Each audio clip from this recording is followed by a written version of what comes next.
Performance Pulvée est un service mis en place par l'UMT Ecotech en collaboration avec les chambres d'agriculture qui vise à fournir des informations objectives sur les performances des pulvérisateurs viticoles et de leur réglage en matière de qualité d'application. Les performances des divers pulvérisateurs proposés sur le marché sont mesurées en faisant des tests sur la vigne artificielle Evaspray Viti. L'objectif de Performance Pulvée, c'est de faire évoluer le parc des pulvérisateurs et d'améliorer les techniques d'application. Ce dispositif vise aussi à identifier les pulvérisateurs qui permettent une réduction de dose allant jusqu'à 50 %, mais qui permettent d'assurer une protection satisfaisante du vignoble contre les maladies et les ravageurs. Ce dispositif est national, donc s'adresse à tous les viticulteurs pour toutes les tailles d'exploitation et toutes les régions viticoles, en vigne large comme en vigne étroite. L'idée de Performance Pulvée est née en 2010, alors que la filière viticole constate que les professionnels ont très peu d'outils pour juger de la performance des pulvérisateurs et de la façon de les utiliser. Soutenu par le ministère de l'Alimentation et de l'Agriculture, le projet Performance Pulvée a concrètement commencé en 2013 avec la construction du banc d'essai Evaspray Viti. Cette vigne artificielle modulable permet de simuler 3 stades végétatifs de la vigne afin d'évaluer les pulvérisateurs en conditions contrôlées. Entre 2014 et 2018 a eu lieu l'acquisition de références en termes de performance des pulvérisateurs.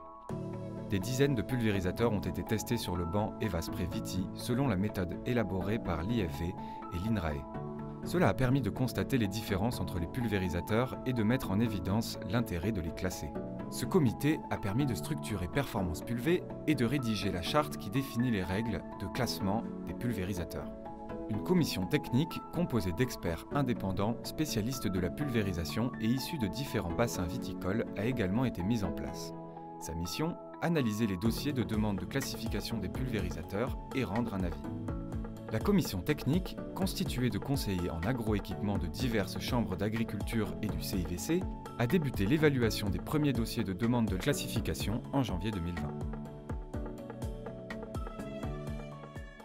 Les constructeurs qui souhaitent bénéficier de la marque Performance Pulvée peuvent en faire la demande sur la plateforme internet dédiée. À ce moment-là, 2 voies s'offrent à eux. La voie des tests, qui consiste à faire des tests sur la vigne artificielle Evaspray Viti.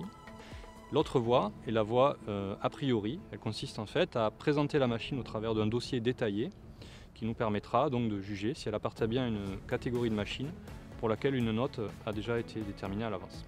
Performance Pulvée est basée sur un double système de notation. Un triplet de lettres va décrire les notes que la machine a obtenues à chacun des stades végétatifs et une note synthétique sous forme de chiffres décrira la note globale obtenue par cette machine tenant compte de la diversité de ses performances aux divers stades végétatifs. À l'issue de la démarche, donc de l'analyse des dossiers Performance Pulvée, une fiche synthétique est éditée et elle détaille les performances obtenues par la machine pour plusieurs modalités d'utilisation, par exemple plusieurs types de buses associées. Et elle détaille aussi les performances de la machine à chaque stade végétatif d'essai, donc début de végétation, milieu de végétation ou pleine végétation. Performance Pulvée donne une vision globale des performances de la machine en termes de qualité de pulvérisation et de potentiel d'économie de produits phytosanitaires.